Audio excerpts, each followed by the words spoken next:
ಅದ ಬೆಂಗಳೂರಿನಾಗ ಒಬ್ಬಕ್ಕೆ 5 ವರ್ಷ ಶಿಕ್ಷೆ ಆಗೈತಿ. 5 ವರ್ಷ ಶಿಕ್ಷೆ ಲೇಡೀಸಿಗೆ, 2 ವರ್ಷ ಶಿಕ್ಷೆ ತೀರ್ಸಾಳ, 3ನೇ ವರ್ಷಕ್ಕೆ ಗಂಡು ಮಗುಗೆ ಜನ್ಮ ಕೊಟ್ಟಾಳ. 14 ವರ್ಷ ಕೈದಿಗಳು ಹೆಣ್ಣಿನ ಆಸೆನೇ ಇಲ್ದಂಗ 14 ವರ್ಷ ಜೈಲ್ನಾಗ ಇರ್ತಾರೆ. ಅಂತವ್ರು ಕಾಯಕ ಹೆಣ್ಮಕ್ಳನ್ನ ಬಿಡ್ತಾರಂದ್ರೆ ಇವ್ರಿಗೆ ಎದ್ರಲ್ಲಿ ಹೊಡಿಬೇಕು ಹೇಳ್ರಿ. ಕಮ್ಮರಡಿ ಹನೀಫಾ, ಅಬೂಬಕರ್, ಹೆಬ್ಬಟ್ ಮಂಜ, ಕೊಕ್ರೆ ಶ್ಯಾಮ, ಶಿವಮೊಗ್ಗದವ್ರು ರೌಡಿಗಳು ಇವರೆಲ್ಲ ನನ್ನ ಜೊತೆಲಿದ್ದಾರೆ. ರೇಷನ್ ಎಲ್ಲ ರೌಡಿಗಳು. ಮತ್ತೆ ಹೆಂಗ್ ತಿಂತಾರಂದಿ? ಅಡಿಗೆ ಒಲೆ, ಕರೆಂಟಿನ ಒಲೆ ಹಚ್ಚಿರ್ತೇವೆ ನಾವು. ಒಳಗಡೆ ಚಾಕು ಚೂರಿ ಎಲ್ಲ ನಮ್ ಕೈಯಾಗ ಇರ್ತವೆ. ಸುಮ್ಮನೆ ಕೊಡ್ವಾಡಿದ್ದಾಗ ಅದ ಜೈಲ ಅಲ್ಲದೆ ರೆಸಾರ್ಟ್.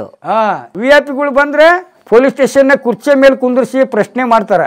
ಅದೇ ಪಾಪಿ ಪ್ರದೇಶಗಳು ಬಂದ್ರೆ ಕೈ ಕಟ್ಕೊಂಡು ನಿಂದಿರ್ಸಿ ಕ್ಯಾಕಿರ್ಸಿ ಉಗುಳಂತ ಭಾಷಣ ಮಾಡ್ತಾರ. ಇವು ಸತ್ಯ ಹೆಣದ ಮೇಲಿನ ಅತ್ಯಾಚಾರ ಮಾಡಿ ಬಂದ್ ಪಕ್ಕಕ್ಕೆ ಮಕ್ಕೊಂಡವ್ರು ಅದಾರ್ರಿ. ಅವ್ರಿಗೆ ಎಲ್ಲಿ ಆಗೈತ್ರಿ ಶಿಕ್ಷೆ? ಅಪರಾಧಿಗಳಿಗೆ ಶಿಕ್ಷೆ ಆಗಿಲ್ಲ. ನಿರಪರಾಧಿಗಳು, ರೈತಾವಳಿ ಇದ್ದಂಥವ್ರು, ಕಾನೂನು ಗೊತ್ತಿಲ್ದಂಥವ್ರು, 10 ಕೊಲೆ ಮಾಡಿದಂಥ ರೌಡಿಗಳಿಗೂ ಶಿಕ್ಷೆ ಇಲ್ಲ, 10 ಮನೆ ಮುರಿದಂಥ ಭ್ರಷ್ಟಾಚಾರಿಗಳಿಗೂ ಶಿಕ್ಷೆ ಇಲ್ಲ.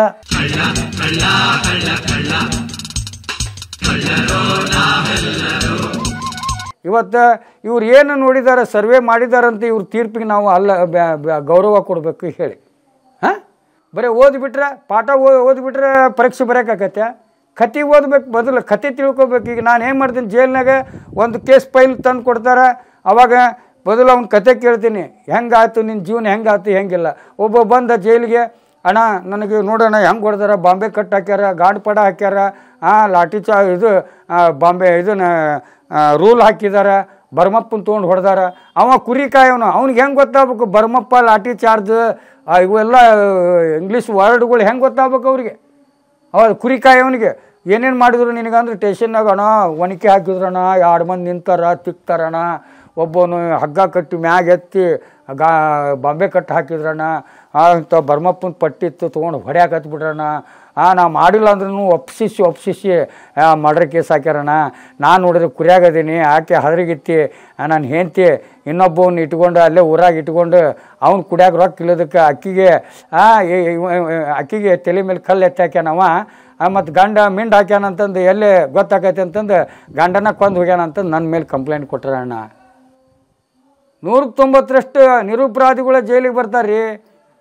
ಹೆಂಡ್ತಿ ಇವತ್ತು ನೋಡಿ, ಒಬ್ಬನ ಮನ್ಯಾಗ ಹೆಂಡ್ತಿ ಏನೋ ಒಂದಿಟ್ಟು ವಿಷ ಕುಡ್ದಾಳ, ಇಡೀ ಮಂದಿನ ತೊಗೊಂಬಂದು ಜೈಲ್ ಒಳಗಡೆ ಹಾಕಿಬಿಡ್ತಾರೆ, ವಿಚಾರ ಮಾಡೋಂಗಿಲ್ಲ. ಯಾಕಂತಂದ್ರೆ ಈಗೇನು ಮದುವೆ ಆದ್ಗಿಡ್ಲಿನ ಅವ್ರಿಗೆ ಬೇರೆ ಇಟ್ಬಿಡ್ಬೇಕಾಗತಿ. ಯಾಕಂದರೆ ಒಂದು 4 ಮಂದಿ ಸ್ವಸ್ಥರು ಗಂಡ್ಮಕ್ಳು, 4 ಮಂದಿ ಗಂಡ್ಮಕ್ಳು ಇಟ್ಕೊಂಡು 50 ಎಕರೆ ಹೊಲ ಇಟ್ಕೊಂಡು ಬದುಕಾಕತ್ತೆ ನಾವು, ಮತ್ತೊಬ್ರು ಸವಾಸ ಬೇಡ ಅಂತಂದು. ಅದ್ರಾಗ 3 ಮಂದಿ ರೈತರದಾರ, ಒಬ್ಬ ನೋಡಿದ್ರೆ ವಕೀಲ ಆಗ್ಯಾನ, ವಕೀಲನ ಹೆಂಡ್ತಿ ದಾವಣಗೆರೆ ಆಕಿ, ಇವ ನೋಡಿದ್ರೆ ವಕೀಲ ಆಗ್ಯಾನ, ಅಲ್ಲೇ ದಾವಣಗೆರೆಗೆ ವಕೀಲಿಕೆ ಮಾಡ್ತಕ್ಕಂತ ಅಲ್ಲೇ ಆಕಿ ಲವ್ ಮಾಡ್ಕೊಂಡಾನ. ಅವಾಗ ಇವಕ್ಕಿನ್ನ ಮದುವೆ ಮಾಡ್ಕೊಂಡಾಗ ಇಲ್ಲೇ ಬಂದು ಹಳ್ಳ್ಯಾಗಿರೋ ಅಂತಂದು ಅವ್ರ ತಂದೆ ತಾಯಿ ಹೇಳಿದ್ರೆ, ನಾ ಇರಂಗಿಲ್ಲ ನಿಮ್ಮಂತಲ್ಲಿ ಹಳ್ಳ್ಯಾಗ ಹೆಂಗಿರಲಿ, ನಾನು ಗಂಡನ ಕರ್ಕೊಂಡು ನಾನು ಪೇಟೆಗೆ ಇರ್ತೀನಿ, ನಾ ಬರೋಂಗಿಲ್ಲ, ನನಗೆ ಇಲ್ಲೇ ಇರೋ ನಾನು ಅಲ್ಲಿ ಇದು ಮಾಡ್ತೀನಿ ಅಂತ ಗಂಡ. ಹಂಗಾಗಿ ಆಕೆ ಏನು ಮಾಡಲಿ, ಹೆದರ್ಸಂತಡಿ ಅಂತಂದು ಒಂದಿಟ್ಟು ವಿಷ ಕುಡ್ದಂಗೆ ಮಾಡಿಬಿಟ್ಲೆ, ಸತ್ತ ಹೋಗ್ಬಿಟ್ಲಕ್ಕಿ. ಇಡೀ ಅವರು ಸ್ವಸ್ಥ್ಯರ್ನ ದನ ಕರ ಒಂದ್ಬಿಟ್ಟು ಎಲ್ಲರನ್ನೂ ತೊಗೊಂಬಂದು ಜೈಲಿಗೆ ಹಾಕಿಬಿಡ್ಬೇಕ?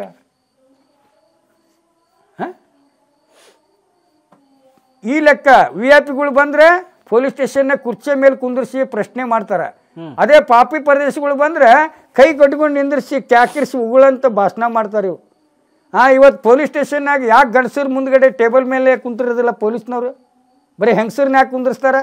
ಏನಾದರೂ ಒಂದು ನ್ಯಾಯವಾಗಿ ಗಡಸಾಗಿ ಮಾತಾಡಿದ್ರೆ ನಮ್ಮ ಮೇಲೆ ಕೇಸ್ ಹಾಕ್ತಾರೆ ಇವ್ರು. ಹೆಣ್ಮಕ್ಳಿಗೆ ಹಂಗೆ ಮಾಡಿದ ಹಿಂಗೆ ಮಾಡಿದ ಅಂತ ಬರೀ ಲೇಡೀಸ್ ಕುಂದಿರ್ಸ್ತಾರೆ ರೀ ರಿಸೆಪ್ಷನಲ್ಲಿ. ಪೊಲೀಸ್ ಸ್ಟೇಷನಿಗೆ ಹೋಗ್ರಿ ನೀವು, ನಾವು ಪ್ರಶ್ನೆ ಮಾಡಬೇಕಾದ್ರೆ ನಮ್ಗೆ ಪೊಲೀಸರು ಸಿಗಂಗಿಲ್ಲ, ಬರೀ ಲೇಡೀಸ್ ಪೊಲೀಸ್ಗಳು. ಅವ್ರು ಗಟ್ಟಿಯಾಗಿ ಕೇಳಕ್ಕೆ ಹೆದರಿಕೆ ಬರ್ತೈತಿ, ನಾಳೆ ನಮ್ಮ ಮೇಲೆ ಕೇಸ್ ಹಾಕ್ತಾರಂತಂದು. ಇವತ್ತು ನೋಡ್ರಿ ಜೈಲು ಒಳಗಡೆ ಇವತ್ತು 14 ವರ್ಷ ಕೈದಿಗಳು ಹೆಣ್ಣಿನ ಆಸೆನೇ ಇಲ್ದಂಗೆ 14 ವರ್ಷ ಜೈಲ್ನಾಗ ಇರ್ತಾರೆ. ಅಂಥವ್ರು ಕಾಯಕ ಹೆಣ್ಮಕ್ಳನ್ನ ಬಿಡ್ತಾರಂದ್ರೆ ಇವ್ರಿಗೆ ಎದ್ರಲ್ಲಿ ಹೊಡಿಬೇಕು ಹೇಳ್ರಿ?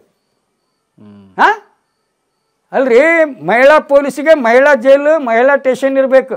ಸೊ ಈ ಗಂಡಸರ ಸೆಲ್ ಕಾಯಕ್ಕೆ ಹೆಂಗಸರನ್ನ ಹಾಕ್ತಾರ ಅಲ್ರಿ? ಈಗ ಬೈಲಹೊಂಗಲ ಜೈಲು ಐತ್ರಿ, ಬೈಲಹೊಂಗಲ ಜೈಲ್ನಾಗ ಅಲ್ಲಿ ಲೇಡೀಸಿಗೆ ಜೈಲ್ ಇಲ್ಲ, ಅಲ್ಲಿ ಲೇಡೀಸ್ ಅಡ್ಮಿಷನ್ ಇಲ್ಲ ಅಲ್ಲಿ. ಮತ್ತೆ 8 ಮಂದಿ ಲೇಡೀಸ್ ಪೊಲೀಸ್ ಯಾಕೆ ಆ ಜೈಲ್ನಾಗ ಅದಾರ? ಈಗ ನೀವು ಹೋಗ್ರಿ ಬೈಲಹೊಂಗಲಕ್ಕೆ, ನಿಮ್ಗೆ ಇಲ್ಲಿ ಏನು ವರ್ಕ್ ಕೊಟ್ಟಿದ್ದಾರೆ ಅಂದ್ರೆ ಕೈದಿಗಳು ಕಾಯಕ. ಅಲ್ಲಿ ರೂಮ್ ಅಂತೇಳಿ ಕುರ್ಚಿ ಹಂಗೆ ಹಾಕೊಂಡು ಕುಂತಿರ್ತಾರೆ. ಈ ಒಂದು ಪ್ಯಾಂಟ್ ಇರ್ತೈತಿ, ಒಂದು ಜೊತೆ ಪ್ಯಾಂಟ್, ಒಂದು ಜೊತೆ ಬಟ್ಟೆ ಇರ್ತೈತಿ. ಆ ಬಟ್ಟೆಗೆ ಕೋಟಿಗೆ ಅದಕ್ಕೆ ಇದಕ್ಕೆ ಹಾಕ್ಕೊಂಡು ಹೋಗಕ್ಕೆ ಗಲೀಜು ಹಾಕತ್ತಿಲ್ಲ ಅಂತಂದು ಮಡಿಚಿ ಹಾಸಿಗೆ ಮೇಲೆ ಇಟ್ಟು ಟವಲ್ ಸುತ್ಕೊಂಡಿರ್ತಾನೆ. ನಾ ಕಾಯಕತ್ತೀರಿ ಇಲ್ಲ ಹೆಣ್ಮಕ್ಳು ನೋಡ್ದನ್ನ ನಿನ್ನ ಚಡ್ಡಿ ಮೇಲೆ ಅಡ್ಡಾಡ್ತೀನಿ ಭಾಡ ಅಂತಂದು ಅವ್ನು ಹೇಳೋದಕ್ಕೆ ಲಾಟಿಲಿ ಹೊಡೆಯೋದು ಈ ಥರ ಪೊಸಿಷನ್ ಬರ್ತಾವೆ. ಇವತ್ತು ಗಂಡಸು ಪೊಲೀಸ ಡ್ಯೂಟಿ ಮಾಡಕತ್ತೀನಿ ಅಂದ್ರೆ ನಾವು ಹೆಂಗಾದ್ರೆ ಅಡ್ಡಾಡ್ಬೋದು ರೀ. ಹೆಂಗಸರು ಬಿಟ್ಟು ಇವರು ನಮ್ಗೆ ಅಲ್ಲಿ ಏನು ಕೆಲಸ ಮಾಡ್ದಂಗನ ಮಾಡಿಬಿಡ್ತಾರೆ. ಯಾಕೆ ಅದು ರೂಲ್ ಇದೆಯಾ? ಯಾವ ರೂಲ್ ಇಲ್ರಿ.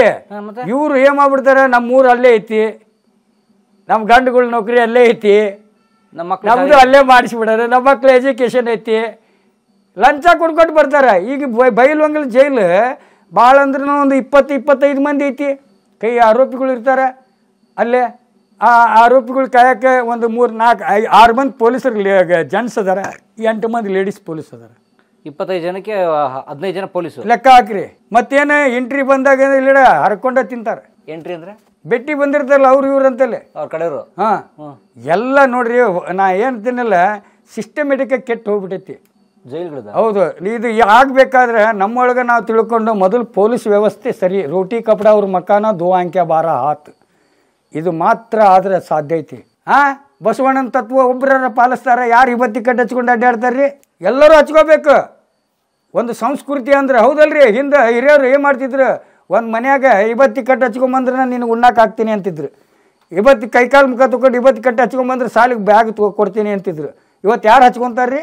ಹೌದು ಅಲ್ಲ. ಇವತ್ತು ಸಿಗ್ಲಿ ಒಳಗಡೆ ಸಿಗ್ಲಿ ಬಸ್ಸ ಬಂದು ನನಗೆ ಇಲ್ಲಿ ಕೈ ಮಾಡಿ ಹೋದ್ರೆ ನಾ ಹೇಳಿದೆ, ನನ್ನ ಊರರ ಬಂದು ನನಗೆ ಮೈ ಮುಟ್ಟಕ್ಕಾಗಿಲ್ಲ ಮಕ್ಕಳ, ನೀ ಬಂದು ಮುಟ್ಟಿದೆಲ್ಲ ನಿನಗೇನು ಅವನ ಏನು ರಿಲೇಷನ್ ಅಂತ ಕೇಳಿದೆ ನಾನು. ಅವ್ನಿಗೆ ನಾ ಬೈದಿದ್ದೇನಲ್ಲ, ಅವ್ನು ಬಂದು ನನ್ನ ಮೇಲೆ ಕಂಪ್ಲೇಂಟ್ ಕೊಡಬೇಕು. ಕಾನೂನು ಕೈ ತೊಗೊಳ್ಳೋದು ಯಾರು ಕೊಟ್ಟಿದ್ದಾರೆ ನಿನಗೆ? ಯಾರು ಕೊಟ್ಟಿದ್ದಾರೆ? ನೀವು ನಿಯತ್ತಾಗಿ ನಿಜವಾಗಿ ಬರ್ರಿ, ಈಗ ಬರ್ರಿ, ನನ್ನ ಮೇಲೆ ಕಂಪ್ಲೇಂಟ್ ಕೊಡ್ರಿ, ನಿಮ್ಮನ್ನು ಹೆಂಗೆ ಆಟ ಆಡಿಸ್ತೀನಿ, ಕಾನೂನು ಕೈ ತೊಗೊತೀರಿ ನೀವು ಅಂಥೇಳಿ ನಾನು ಬೈದೆ. ಇವತ್ತು ನೀನು ಗೆಲ್ಲಂಗಿಲ್ಲ ಅಂತ ಹೇಳಿದೆ ಅವನಿಗೆ. ನೀನು ಗೆಲ್ಲಂಗಿಲ್ಲ, ನೀನು ಯಾಕೆ ಹೇಳು? ಇದು ಜಾತ್ಯತೀತ ದೇಶ. ನೀನು ಧರ್ಮ ಜಾತಿ ಭೇದ ಭಾವ ಮೇಳು ಕೀಳು ಅನ್ನೋದು ಈ ಸಿಗ್ಲಿ ಬಸ್ಸಿನ ಜಯಮಾನದಾಗಿಲ್ಲ. ಜೈಲಿನಾಗ ಒಂದೇ ತಟ್ಟೆಯಲ್ಲಿ ಒಂದೇ ದಬರಿಯಲ್ಲಿ ಅಡುಗೆ ಮಾಡ್ತೀವಿ, ಒಂದೇ ಮಾತ್ರ ಅಂತ ಊಟ ಮಾಡ್ತೀವಿ, ಒಂದೇ ರೂಮ್ನಲ್ಲಿ ಉಸಿರಾಡಿ ಮಕ್ಕೊತೀವಿ. ನಮಗೆ ಜಾತಿ ಭೇದ ಭಾವ ಇಲ್ಲ. ನಾನು ಬುದ್ಧನ ತತ್ವ ಹೆಂಗೆ ಅಂಬೇಡ್ಕರ್ ಹಿಡ್ಕೊಂಡೋದ ಹಂಗೆ ನಾನು ಇಸ್ಲಾಂ ತತ್ವ ನಾ ಹಿಡ್ಕೊಂಡೋದೆ. ಅದಕ್ಕೂ ಇದಕ್ಕೇನು, ನನ್ನ ಹೆಂಡ್ತಿ ರೈಮ್ ಅದಳ, ನನಗೆ ರಾಮ ಅಂತಾರೆ. ರಾಮ್ ಇದ್ದ ಗ್ರಾಮದಾಗ ರೈಮ್ ಇಲ್ಲ ಅಂದ್ರೆ ಅದಕ್ಕೆ ಗ್ರಾಮ ಅನ್ನಂಗಿಲ್ಲ. ಏನಂತೀರಿ? ಒಂದು ಇಸ್ಲಾಂ ಇಲ್ದಂಥ ಗ್ರಾಮದಾಗ ಮಸೂತಿ ಯಾಕೆ ಕಟ್ಟ್ಯಾರಲ್ಲಿ? ಯಾರು ಕಟ್ಟ್ಯಾರ? ಹೋಗಿ ಇಸ್ಲಾಂ ಕಟ್ಟೈತೇನ? ಹಿಂದೂಗಳ ಕಟ್ಟ್ಯಾರಲ್ಲಿ. ನಮ್ಮ ಜೊತೆಲಿ ಮೊಹರಂ ಹಬ್ಬ ಮಾಡ್ಕೊಂಡು ಅಣ್ಣ ತಮ್ಮರಾಗಿರೋಣ ಅಂತ, ಹೌದಲ್ರಿ? ಈಗ ಮೊನ್ನೆ ಇಲ್ಲಿ ಒಂದು ದೇವಸ್ಥಾನ, 3 ದೇವಸ್ಥಾನ ಕಟ್ಟಿದ್ರು, ಅದ್ರ ಜೊತೆಲಿ ಒಂದು ಮಸೂತಿ ಕಟ್ಟಿದ್ರು. ಅವರ ಮುಸ್ಲಿಮೇ ಇಲ್ಲ, ಅದು ಕಟ್ಟಿದ ದೇವಸ್ಥಾನ ಕಟ್ಟಿದವ್ರು ಯಾರು? ಮುಸ್ಲಿಮ್ಸ್ನವ್ರು. ಸೊ ಊರಲ್ಲೆಲ್ಲ ಹೊಂದ್ಕೊಂಡಿದ್ದಾರೆ. ಎಲ್ರಿ, ನನಗೆ ಈ ಊರಲ್ಲಿ ಸಿಗ್ಲಿ ಒಳಗಡೆ ಸಿಗ್ಲಿ ಬಸ್ಸ ಅಂತಂದು ಊರ ಒಂದು ಮನೆ ಅಂತ. ಈ ಊರಾಗ ನಾನು ಯಾರ ಮನೆಗೆ ಹೋಗಿ ರಾತ್ರಿ 12 ಗಂಟೆಗೆ ಹೋಗಿ ಬಾಕಲ ಬಡಿದ್ರೆ ಬಿಸಿ ರೊಟ್ಟಿ ಮಾಡಿ ಕೊಡ್ತಾರೆ ನೋಡ್ರಿ. 500 ಎಕರೆ ಹೊಲ ಇದ್ರು ಅವ್ರು ಅವ್ನು ಕೊಳ್ಳಾಗೊಂದು ಮೇಲ್ಕೊಂಡಿದ್ದು ಸರ ಇಲ್ಲ, ಅವ್ರಪ್ಪ ಗಿತ್ತಲ್ದಾಗ ಎಲ್ಲಾಕೊಂದು ಕಕ್ಕಾಸಿಲ್ಲ. ನನಗೇನಿಲ್ಲ ಅಂದ್ರೂ ನನಗೆ ಇತಿಹಾಸ ಐತಿ. ಏನಂತೀರಿ? ಅದೇ ನನ್ನ ದೊಡ್ಡ ಆಸ್ತಿ. ಜೈಲುಗಳು ಹೆಂಗಿದೆ ಈಗ? ಜೈಲು ಈಗ ಹೆಂಗಿದೆ ಅಂತಂದರೆ, ಹೆಂಗಿದ್ರು ಚಲಾವಣೆ ಇದ್ದೇ ಇರ್ತವೆ. ಯಾಕಂದರೆ ಕೈದಿಗಳ ಕಂಟ್ರೋಲ್ ಮಾಡೋಕ್ಕೆ ಇವ್ರ ಕಡೆಯಿಂದ ಆಗೋದಿಲ್ಲ. ಒಂದು ಬಿಡಿ ಇಲ್ಲ ಅಂದರೆ ಜೈಲು ಗೋಡೆ ಇರೋದಿಲ್ಲ. ಏನಂತೀರಿ? ಒಂದು ಮೊಬೈಲ್ ಇಲ್ಲ ಅಂದರೆ ಜೈಲು ಗೋಡೆ ಇರೋಂಗಿಲ್ಲ. ಅವೆಲ್ಲ ನಡೀತಾವಲ್ಲ ಎಲ್ಲ. ಅಲ್ರಿ, 8,000 ಕೈದಿಗಳಿಗೆ 8,000 ಕೈದಿಗಳಿಗೆ ಒಂದು 400 ಮಂದಿ ಪೊಲೀಸರು ಇದ್ರೆ ಕಂಟ್ರೋಲ್ ಮಾಡೋಕ್ಕಾಕತ್ತೇನ್ರಿ?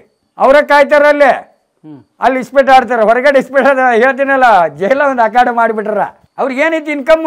ಜೈಲ್ ಪೊಲೀಸ್ನವ್ರಿಗೆ ಏನು ಇನ್ಕಮ್ ಏನೈತಿ? ಎಲ್ಲ ಅಧಿಕಾರಿಗಳ ಹೊಡ್ಕೊಂಡು ತಿಂತಾರೆ. ಸಾಮಾನ್ಯ ಪೊಲೀಸರಿಗೆ ಏನು ಸಿಗೋದಿಲ್ಲ. ಅಧಿಕಾರಿಗಳು ಸರಿ ತಿಂತಾರೆ. ಸರಿಯಾಗಿ ತಿಂತಾರೆ. ನನಗೆ ಈಗೂ ಅಧಿಕಾರಿ ಕಂಡ್ರೆ ಆಗೋದಿಲ್ಲ, ಸಾಮಾನ್ಯ ಪೊಲೀಸರು ಕಂಡ್ರೆ ಆಕೈತಿ. ಯಾಕಂದರೆ ಇವತ್ತು ನನ್ನ ಕಳ್ಳ ಅಂತ ಹಿಡಿದು ಹೊಡೆದಿರ್ತಾರೆ, ಕೇಸ್ ಹಾಕಿರ್ತಾರೆ. ಕೋರ್ಟಿಗೆ ಕರ್ಕೊಂಡು ಹೋಗ್ಬೇಕಾದ್ರೆ ನನಗೆ ಯಾರು ಬೆಟ್ಟಿ ಬಂದಿರೋದಿಲ್ಲ. ಅವಾಗ ಅವ್ರ ದುಡ್ಡಿನಾಗ ನನಗೆ ಊಟ ಮಾಡಿಸ್ತಾರೆ. ಆದರೆ ವಕೀಲರು ಏನು ಮಾಡಿರ ಹೇಳ್ರಿ? ನಮ್ಮದು ಎಲ್ಲ ಕಸ್ಕೊತಾರೆ. ಬಸ್ಗೆ ರೊಕ್ಕ ಇಲ್ಲ ಅಂದ್ರೆ ಹೋಗಲೇ ನಡ್ಕೊತ ಅಂತಾರೆ. ಉಪ್ಪಿನಿಂದ ಹಿಡಿದು ನೀರುವರೆಗೂ ಇಂಡೆಂಟ್ ಗೊತ್ತು ನನಗೆ. ಇಂಡೆಂಟ್ ಅಂದರೆ ಒಬ್ಬ ಮನುಷ್ಯನಿಗೆ 180 ಗ್ರಾಮ್ ಉಪ್ಪಿಟ್ಟು, 290 ಗ್ರಾಮ್ ಅನ್ನ, 60 ಗ್ರಾಮಿನ 4 ಚಪಾತಿ, 500 ಮಿಲಿ ಸಾಂಬಾರು, 200 ಮಿಲಿ ಮಜ್ಜಿಗೆ, 100 ಮಿಲಿ ಟೀ, ಆಮೇಲೆ 90 ಗ್ರಾಮು ಮಾಂಸ, 120 ಗ್ರಾಮು ಉಂಡೆ ಕೊಡಬೇಕು ವಾರಕ್ಕೊಂದು ಸಲ. ಹಿಂಗೆಲ್ಲ ಇರ್ತೈತಿ. ಆ ಸಿಸ್ಟಮ್ನಲ್ಲಿ ಅದ್ರಾಗ ರೇಷನ್ನಲ್ಲಿನೂ ಹೊಡ್ಕೊಂಡು ತಿನ್ನಂಥ ಅಧಿಕಾರಿಗಳು ಅದಾರ. ತಿಂತಾರ? ಅಯ್ಯೋ ನಾ ಏನಂತೀನಿಲ್ರಿ, ಜೈಲು ಊಟನೇ ಯಾರು ಮಾಡಂಗಿಲ್ಲ, ಅರ್ಧ ಮಂದಿ ಕೈದಿಗಳು. ಯಾಕೆ ಮತ್ತೇನು ತಿಂತಾರೆ? ರೇಷನ್ ತರಿಸ್ತಾರ ಹೊರಗಿಂದ. ಯಾರಿಂದ? ಪಬ್ಲಿಕ್ನಿಂದ, ಅವ್ರ ಜನರ ಕಡೆಯಿಂದ. ಸರ್ ಏನು ಸರ್ ಹಿಂಗ ಏನು ಸರ್ ಅಂತೀರಲ್ರಿ ಸರ? ಏನಂತೀರಿ, ಜೈಲು ಆಗ್ಯದವ್ರಿ, ದೇವಸ್ಥಾನಗಳಿದ್ದಾಗ ಆಗಿದವ. ಎಲ್ಲ ರೇಷನ್ ತರಿಸ್ತಾರೆ? ರೇಷನ್ ಎಲ್ಲ ರೌಡಿಗಳು. ಮತ್ತೆ ಹೆಂಗೆ ತಿಂತಾರಂದಿ? ಅಡಿಗೆ ಒಲೆ, ಕರೆಂಟಿನ ಒಲೆ ಹಚ್ಚಿರ್ತೇವೆ ನಾವು ಒಳಗಡೆ. ಕರೆಂಟಿನ ಒಲೆ ಪ್ಲಗ್ಗು ಎಲ್ಲ ಒಳಗೆ, ಚಾಕು ಚೂರಿ ಎಲ್ಲ ನಮ್ಮ ಕೈಯಾಗ ಇರ್ತವೆ. ಮತ್ತೆ ಜೈಲು ಅಂತ ಯಾಕೆ ಕರೀತಾರೆ ಅದನ್ನ? ಹಾಗೆ ಸುಮ್ಮನೆ ಕೊಡ್ವಾಡಿದ್ದಾಗ ಅದ, ಜೈಲ ಅಲ್ಲದೆ ರೆಸಾರ್ಟು. ನಾ ಈಗ ಹೇಳ್ತೀನಲ್ಲ, ನನ್ನ ಹಿಂದೆ ಬರ್ರಿ, ಜಡ್ಜ್ಗಳ ಕರ್ಕೊಂಬರ್ರಿ, ನಾನಾ ತೋರಿಸ್ತೀನಿ ಅವ್ರಿಗೆ. ಹಂಗ ಬರೀ ಒಂದ್ಸಲ ಇದೆ, ಜಡ್ಜ್ಗಳು ಬಂದಿದ್ರು ಜೈಲಿಗೆ ವಿಸಿಟಿಗೆ ಬಂದಾಗ ಶೆಲ್ ಮುಂದ್ಗಡೆ ನಾನು ನಿಂತಿದ್ದೆ. ಈ ಕಡೆ ಕಂಬರ್ಡಿ ಅನೀಪ ಅಂತ ಇದ್ದ, ಹೆಬ್ಬಟ್ ಮಂಜುನ್ ಕೇಸ್ನವನು. ಕಂಬರ್ಡಿ ಅನೀಪ ಹೆಸರು ಕೇಳಿರಲ್ಲ? ಕಂಬರ್ಡಿ ಅನೀಪ, ಅಬುಬಕ್ಕರ್, ಹೆಬ್ಬಟ್ ಮಂಜ, ಕೊಕ್ರೆ ಶ್ಯಾಮ, ಶಿವಮೊಗ್ಗದವ್ರು ರೌಡಿಗಳ್ರಿ ಇವರು. ಇವರೆಲ್ಲ ನನ್ನ ಜೊತೆಲಿದ್ದಾರೆ. ಅಂತ ಕಂಬರ್ಡಿ ಅನೀಪ ಅವರೆಲ್ಲ ಸೆಲ್ಲಾಗಿದ್ದಾಗ ಜಡ್ಜ್ಗಳು ಬಂದಾಗ ರೋಡ್ನಲ್ಲಿ ಹಿಂಗೆ ನಡ್ಕೊಂಡು ಬರ್ತಿದ್ದು. ಸುಪ್ರಿಡೆಂಟ್ ಎಲ್ಲ ಬಂದರೆ ನಮ್ಮ ಹುಡುಗ ಏನಂದ, ಒಂದು ಪ್ಯಾಕೆಟ್ ಸೆರೆ ಇಡಲಿ ಅಲ್ಲೇ ಅಂದೆ. ಸೆರೆ ಪ್ಯಾಕೆಟ್ ಇಡೋ ಇಲ್ಲೇ ಅಂದೆ. ರೋಡ್ನಾಗನೇ ಇಟ್ರು. ಅವಾಗ ಜಡ್ಜ್ ಹಿಂಗೆ ನೋಡ್ಕೊಂಡು ಏನು ಇದು ಅಂತಂದು ನೋಡಿಬಿಟ್ರು ಅವರು. ನೋಡಿದಾಗ ಅವ್ರು ಸುಪ್ರಿಡೆಂಟ್ ತೊಗೊಂಡು ಕೈಯಾಗ ಸೆರೆ ಪ್ಯಾಕೆಟ್ ಇದು ಅಂದ. ಏನು ರೀ, ಯಾವ ಜಾಗ, ಏನು ರೀ ಇದು ಸೆರೆ ಪ್ಯಾಕೆಟ್ ಇಂಥ ಜಾಗದಾಗ ಬಂದೈತಿಲ್ರಿ ಅಂತಂದು ಸುಪ್ರಿಡೆಂಟ್ಗೆ ಕೇಳಿದ ಜಡ್ಜ್. ಅಲ್ರಿ, ಕಣ್ಣಿಗೆ ಕಾಣಲಿಲ್ಲದ ಕಂಪ್ಲೇಂಟ್ಗೆ ನೀವು ತೀರ್ಪು ನೀಡ್ತೀರಿ, ಶಿಕ್ಷೆ ಕೊಡ್ತೀರಿ. ಈಗ ನಿಮ್ಮ ಕಣ್ಣು ಎದುರುಗಡೆ ಅಪರಾಧ ಕಂಡೈತಿ, ಈಗ ತೀರ್ಪು ನೀಡ್ರಿ ಅದಕ್ಕೆ ಅಂದೆ ನಾನು. ಈಗ ತೀರ್ಪು ನೀಡ್ರಿ ಅದಕ್ಕೆ. ಜೈಲ್ ಒಳಗಡೆ ಯಾಕೆ ಬಂದೈತಿ ಎಣ್ಣೆ, ಅದನ್ನ ತಂದವ್ರು ಯಾರು, ತರಕ್ ಕಾರಣ ಏನು? ಅವನಿಗೆ ಈಗ ತೀರ್ಪು ನೀಡ್ರಿ. ಅದು ಯಾರು ಅದಕ್ಕೆ ಜವಾಬ್ದಾರಿ ಅದಾರ? ನೀವು ಅದ್ರಿ ಅದಕ್ಕೆ ಜವಾಬ್ದಾರಿ. ಒಬ್ಬನಿಗೆ ಗಲ್ಲು ಹಾಕ್ಬೇಕಾದ್ರೆ ಯಾರ್ಯಾರು ಸಂಬಂಧಪಟ್ಟವ್ರು ಮಾತ್ರ ಬರ್ತಾರಲ್ಲಿ.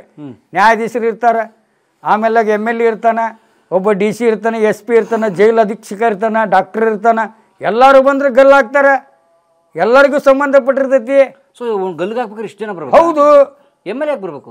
ಯಾಕೆ ಬರಬಾರ್ದಂದ್ರೆ ಅವನ ನಮ್ಮ ಸಂಬಂಧಿಗಳು ಇರ್ತಾರಲ್ಲ, ನಮ್ಮ ಸಂಬಂಧಿಗಳು ಪ್ರಜೆಗಳಿಗೆ ಅವನ ನಾಯಕ ಇರ್ತಾನೆ, ಅವ್ರು ರಿಪೋರ್ಟ್ ಮಾಡ್ಬೇಕು. ಹೌದು. ಎಲ್ಲರೂ ಡಾಕ್ಟರ್. ಈಗ ನೋಡಿ, ಸೆಂಟ್ರಲ್ ಜೈಲಿಗೆ ಒಬ್ಬೊಬ್ಬ ಸರ್ಜನ್ ಡಾಕ್ಟರ್ ಇರ್ತಾರೆ. ಈಗ ಎಲ್ಲದ ಡಾಕ್ಟರ್ ಡ್ಯೂಟಿ ಮಾಡಕ್ಕೆ ಅಳ್ತಾರ ಅವರು. ಲೇಡೀಸ್ ಎಷ್ಟು ಮಂದಿ ಅದೇ ಬೆಂಗಳೂರಿನಾಗ ಒಬ್ಬಕ್ಕೆ 5 ವರ್ಷ ಶಿಕ್ಷೆ ಆಗೈತಿ. 5 ವರ್ಷ ಶಿಕ್ಷೆ ಲೇಡೀಸಿಗೆ, 2 ವರ್ಷ ಶಿಕ್ಷೆ ತೀರ್ಸಾಳ, 3ನೇ ವರ್ಷಕ್ಕೆ ಗಂಡು ಮಗುಗೆ ಜನ್ಮ ಕೊಟ್ಟಾಳ. 5 ವರ್ಷ ಶಿಕ್ಷೆ ಆಗೈತೆ ಆಕಿಗೆ, ಲೇಡೀಸ್. ಅದ್ರಾಗ 2 ವರ್ಷ ಶಿಕ್ಷೆ ತೀರ್ಸಾಳ ಜೈಲ್ನಾಗ ಇದ್ಕೊಂಡು. 3ನೇ ವರ್ಷ ತೀರ್ಸೋದ್ರಾಗ ಒಂದು ಗಂಡು ಮಗು ಜನ್ಮ ಕೊಟ್ಟಾಳ. ಆಕೆ ಜೈಲ್ನಾಗ ಇದ್ದು ಹೆಂಗೆ ಜನ್ಮ ಕೊಟ್ಲು ಅಂತಂದು, ಆಕೆ ಹೆಂಗೆ ಕೊಟ್ಲ ಅನ್ನೋದ್ರ ಬಗ್ಗೆ ಅವರೇ ಅಧೀಕ್ಷಕರ ಉತ್ತರ ಕೊಡ್ಬೇಕು. ಪೆರೋಲ್ ಮೇಲೆ ಆಚೆ ಹೋಗಿರ್ಲಿಲ್ವಾ? ಆಕೆ ಹೆಂಗೆ ಹೋಗ್ತಾಳ ಪೆರೋಲ್ ಮೇಲೆ? ಪೆರೋಲ್ ಕೊಟ್ಟಿರಲಿಲ್ಲ. ಇಲ್ಲ, ಏನು ಇಲ್ಲ ಹೋಗ್ಯಾಲಕ್ಕಿ ಒಳಗಿದ್ದಾಕಿ 2 ವರ್ಷದ ನಂತರ ಡೆಲಿವರಿ ಆಗ್ಯಾಳ ಅಂದ್ರೆ ಅರ್ಥ ತಿಳ್ಕೊಡ್ರಿ. ಸೊ ಏನಾಯ್ತು ಪನಿಷ್ಮೆಂಟ್? ಏನಾಕೈತ್ರಿ? ಮುಚ್ಚಾಕ್ಬಿಡ್ತಾರ್ರಿ. ಅಲ್ಲ, ಜೈಲ್ ಆಫೀಸರ್ ಡಿಸ್ಮಿಸ್ ಆಗ್ಬೇಕಲ್ವಾ? ಮುಚ್ಚಾಕ್ಬಿಡ್ತಾರ್ರಿ. ಎಂತಿಂತ ಮರ್ಡರ್ ಕೇಸ್ ಕಣ್ಣು ಎದುರುಗಡೆ ಪ್ರತ್ಯಕ್ಷ ಸಾಕ್ಷಿಗಳು ಇದ್ರೂ ಕೇಸ್ಗಳು ಅಕ್ಯೂಟ್ ಆಗ್ತಾ ಇದಾವ ಅಂದ್ರೆ. ಅಲ್ಲ, ಕೊನೆಗೆ ಏನಾಯ್ತು? ಸರಾಯ್ ಪ್ಯಾಕೆಟ್ ಏನೂ ಆಗಲಿಲ್ಲ. ಸರಾಯ್ ಪ್ಯಾಕೆಟ್ ಏನಾಯ್ತು? ಸುಮ್ಮನೆ ನಕ್ಕೊಂತ ಹೋದ್ರು ಅವರು. ನಿನಗೆ ಬುದ್ಧಿ ಹೇಳೋದಕ್ಕಿಂತ ಆಗಲ್ಲಪ್ಪ ಬಸ್ ಅಂತ ನೋಡ್ಕೊತ ಹೋದ್ರು ಅವರು. ಅವ್ನು ಜೈಲ್ ಸೂಪರಿಂಟೆಂಡೆಂಟ್ ಏನಾಗಲಿ, ಅವ ಏನು ಮಾಡ್ತಾನೆ? ಅವ್ರಿಗೆ ಮತ್ತೆ ಅವ್ರವ್ರು ಒಂದೇ ಅಲ್ಲ, ಒಂದಿಷ್ಟು ಎಳ್ಳೀರು ಅವು ಇವು ಹಾಕಿ ಕಳಿಸ್ಬಿಡ್ತಾರೆ, ಕಾರ್ನಾಗ ಹೋಗ್ಬಿಡ್ತಾರೆ. ಜೈಲ್ನಾಗ ಒಂದೊಂದು ಬೇಕಾದಷ್ಟು 500-600 ತೆಂಗಿನ ಮರ ಇರ್ತಾವೆ. ಜೈಲಿನಲ್ಲಿ ಲಾಯರ್ ಇಲ್ದಂಥವ್ರಿಗೆ ಲಾಯರ್ ಬಂದು ಇಲ್ಲ ನಾನು ನಡೆಸ್ತೀನಿ ಅನ್ನೋಂಥ ಲಾಯರ್ಗಳ ಬರೋಂಗಿಲ್ಲ. ಅಮಾಯಕರ ಕೇಸ್ಗಳಿಗೆ ದುಡ್ಡಿರ್ಬೇಕು, ದುಡ್ಡು ಬೇಕು. ದುಡ್ಡಿದ್ರೆ ನೀನು ರೆಡ್ ಹ್ಯಾಂಡಾಗಿ ಕೊಲೆ ಮಾಡ್ರೆ ಆ ಕೇಸ್ ಹೊಡೆದು ಕೊಡ್ತೀನಿ. ಅದು ಫೇಮಸ್ ಲಾಯರ್. ಇದೇ ಶಿಕಾರಿಪುರ ಯಡಿಯೂರಪ್ಪನ ಬಲಗೈ ಬಂಟ ಹಾಲೇಶ್ ಅನ್ನೋವನ್ನ ಹಾಡೋಗಲಿನ ಕೊಲೆ ಮಾಡಿದ್ರು. ರಾತ್ರಿ 9 ಗಂಟೆಗೆ ಕೊಲೆ ಮಾಡಿದ್ರು 9 ಜನ ಆರೋಪಿಗಳು ಶಿಕಾರಿಪುರದಲ್ಲಿ. ಅದಕ್ಕೋಸ್ಕರ ಜಾಥಾ ಮಾಡಿದ್ದ ಯಡಿಯೂರಪ್ಪನವರು. ಅದು ವಿರೋಧ ಮಾಡಿ ಅಂಥ ಪ್ರಕರಣ ಸೆಷನ್ ಕೋರ್ಟ್ನಲ್ಲಿ ರಿಜೆಕ್ಟ್ ಆಯ್ತು. ಹೈಕೋರ್ಟ್ನಲ್ಲಿ ಹಿಡ್ದ ಆ ಕೇಸ್ನ, ಅದು ರಿಜೆಕ್ಟ್ ಆಯ್ತು. ಕೊನೆಗೆ ಹೆಬ್ಬಟ್ ಮಂಜು ಸಿಗ್ಲಿ ಬಸ್ಸಿನ ಕೈಯಾಗಿ ಈ ಕೇಸ್ ಕೊಡು, ನಿನಗೆ ದಾರಿ ತೋರಿಸ್ತಾನ ಅಂದಾಗ ಅವ ಕಳ್ಳ ಮರ್ಡರ್ ಕೇಸ್ಗೆ ಏನು ತೋರಿಸ್ತಾನೆ ದಾರಿ ಅಂದಾಗ ಕೊಟ್ಟು ನೋಡು ಅಂದ. ಅವಾಗ ನಾ ಹೇಳಿದೆ, ಆ ಚಾರ್ಜ್ ಶೀಟ್ ಓದಿದಾಗ 2 ಮಂದಿ ಪ್ರತ್ಯಕ್ಷ ಸಾಕ್ಷಿಗಳು, 1ನೇ ಆರೋಪಿ ಒಂದನೇ ಪ್ರತ್ಯಕ್ಷ ಸಾಕ್ಷಿ ಇದ್ದಾರೆ, ಎರಡನೇ ಸಾಕ್ಷಿ ಪ್ರತ್ಯಕ್ಷ ಸಾಕ್ಷಿ ಇದ್ದಾರೆ. ಇವನು ಕೊಲೆ ಮಾಡಿದ್ದು ನೋಡೀನಿ ಅಂತಂದು ಹೇಳಂಥವ್ನು ಅದನ್ನು, ಅವನು ಕೊಲೆ ಮಾಡಿದ್ದು ನೋಡಿದ್ದೀನಿ ಅಂತ ಹೇಳಂಥವ್ರು, ಇಂತಿಂಥವ್ರು ಮಾಡ್ಯಾರ ಅಂತ ಹೇಳಂಥವ್ರು. ಆದರೆ ನನ್ನ ತೇರಿ ಪ್ರಕಾರ ಚಾರ್ಜ್ ಶೀಟ್ ಓದಿದ ಪ್ರಕಾರ ನೋಡಿದರೆ ಅವ್ರು ಇಬ್ಬರು ಆ ಕೊಲೆ ಆದಾಗ ಇಲ್ಲೇ ಇಲ್ಲ ಅನ್ನಂಗೆ ಅದರಲ್ಲಿ ಐತಿ. ಯಾಕೆಂದರೆ ಒಂದನೇ ಆರೋಪಿ ಎರಡನೇ ಆರೋಪಿನ ತನ್ನ ಸಾಕ್ಷಿ ಒಳಗಡೆ ತೊಗೊಂಡಿಲ್ಲ ಅವ. ಎರಡನೇ ಆರೋಪಿ ಒಂದನೇ ಆರೋಪಿ ಇದ್ದ ಸತ್ತವನ ಜೊತೆಲಿ ಅಂತ ಇವನು ಸಾಕ್ಷಿ ಅದರಲ್ಲಿ ಹೇಳಿಕೆ ಇಲ್ಲ. ಹೀಗಾಗಿ ಆ ಕೇಸ್ ಹಾಕಿಬಿಟ್ಟು ಆತು, ನಾನು ಬಿಡುಗಡೆ ಹಾಕಿದ್ದು ಹೋಗಿ ಅಂದ್ಬಿಟ್ಟೆ, ಆ ಕೇಸ್ ಬಿಡುಗಡೆ ಆಗಿ ಹೋಗ್ಬಿಡ್ತು. ಅವಾಗ ನನಗೊಂದು 20,000 ದುಡ್ಡು ಕೊಟ್ಟರು ಅವರು. ಹೌದು, ನಾನು ಓದಿ ಅವನಿಗೆ ಹೇಳ್ಬಿಟ್ನಲ್ಲ, ಆಮೇಲೆ ಕೇಸು ಓದ್ತದ, ಬಿಡುಗಡೆನಾಗಿ ಹೋಗ್ಬಿಡ್ತು. ಇದೆಲ್ಲ ಹೆಂಗೆ ಕಲ್ತ್ರಿ? ಇವನ್ನೆಲ್ಲ ಹೆಂಗೆ ಕಲ್ತ್ವಿ ಅಂದರೆ ಜೈಲಿನಲ್ಲಿ ಇವತ್ತು ಕತೆಗಳು ಹುಡುಕೊಂಡು ಹೋಗ್ಬೇಕು ನಾವು ಹೊರಗಡೆ ಇದ್ದವ್ರಿಗೆ. ಈಗ ನೀವೆಲ್ಲ ಹುಡುಕ್ಯಂತನೂ ಹೋಗ್ತೀರಿ, ಹೌದಲ್ಲ? ಅಲ್ಲಿ ಜೈಲಿನಲ್ಲಿ ಹಾಗೆಲ್ಲ ಇದ್ದಲ್ಲೇ ಬರ್ತವೆ, ದಿನಕ್ಕೆ 20 ಬರ್ತವೆ, 20 ಹೋಗ್ತವೆ. ಅವಾಗ ಒಂದೊಂದು ಸೆಕ್ಷನ್ನಲ್ಲಿ ಏನೇನು ಆರೋಪಗಳು ಬಂದಿರ್ತವೆ. ತಾಯಿ ಮೇಲೆ ಅತ್ಯಾಚಾರ ಮಾಡಿ ಬಂದವನು ಬಂದಿರ್ತಾನೆ, ತಂಗಿ ಮೇಲೆ ಅತ್ಯಾಚಾರ ಮಾಡಿದವನು ಇರ್ತಾನೆ, ಅಕ್ಕನ ಮೇಲೆ, ಆ ಕೊಳ್ರ ಮೇಲೆ, ಕುಂಟ್ರ ಮೇಲೆ, ಅಷ್ಟೇ ಆ ಹುಚ್ಚರ ಮೇಲೆ, ಸತ್ತು ಹೆಣದ ಮೇಲೇನೂ ಅತ್ಯಾಚಾರ ಮಾಡಿ ಬಂದು ಪಕ್ಕಕ್ಕೆ ಮಕ್ಕೊಂಡವ್ರು ಅದ ರೀ. ಅವ್ರಿಗೆ ಎಲ್ಲಾಗೈತಿ ರೀ ಶಿಕ್ಷೆ? ಎಲ್ಲಾಗೈತಿ? ನಾನು 33 ವರ್ಷ ಆಲ್ ಕರ್ನಾಟಕ 7 ಸೆಂಟ್ರಲ್ ಜೈಲ್ ಸುತ್ತಿದ್ದೇನೆ. ಅಪರಾಧಿಗಳಿಗೆ ಶಿಕ್ಷೆ ಆಗಿಲ್ಲ.